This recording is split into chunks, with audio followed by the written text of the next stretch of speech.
Pandian store சீரியலில் today எபிசோடில் நம்ம காந்திமதியை பார்க்கறதுக்காக நம்ம பழனியும் சுகன்யாவும் கிளம்பி போகிறாங்க.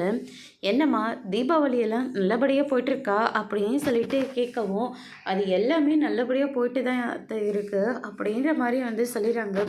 என்னடா பழனி உன் முகமே சரியில்லை அப்படின்னு சொல்லிட்டு பழனிக்கிட்ட கேட்கவும், இல்லைம்மா அது எனக்கு உண்மையாகவே நான் கடையை மாற்றணுமா அப்படின்னு சொல்லிட்டு கேட்கவும், இது என்னடா உன்னோட பெரும் தொல்லையாக போச்சு, எப்போ பாரு ஏதாவது ஒன்று சொல்லிக்கிட்டே இருக்க. இங்கே பாரு பழனி, இத்தனை நாள் நீ உங்கள் அக்காவுக்கு துணையாக இருந்தாச்சு. இப்போ அப்படி இல்லை, உன்னை நம்பி ஒருத்தி வந்துட்டா, உங்ககிட்ட நிறைய எதிர்பார்ப்பா, அடுத்தடுத்த குழந்தைங்க அது இதுன்னு வரும்போதெல்லாம் கையில் 10 ரூபா இல்லைன்னா அடுத்தவங்க முன்னாடி போய் நிற்கிறது ரொம்ப சங்கட்டமாக இருக்கும்டா அப்படின்ற மாதிரி சொல்லிடுறாங்க.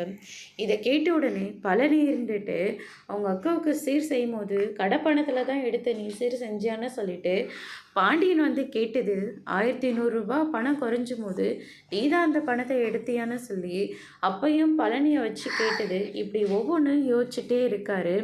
அதுக்கு அடுத்ததா இங்கே பாருங்க, இன்னும் எத்தனை நாளைக்கு தான் இந்த திருட பழைய சுமந்துக்கிட்டு இருக்கலான்னு இருக்கீங்க. எங்கள் மாமா சொன்ன மாதிரி கடை வச்சு கொடுப்பாரு, அதை வச்சு நல்லா ரன் அவுட் பண்ணலாம் அப்படின்ற மாதிரி சொல்லிடுறாங்க.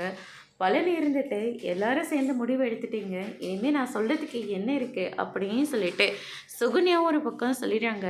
அதோட இன்னைக்கான பிரம்ம முடிச்சிருக்காங்க.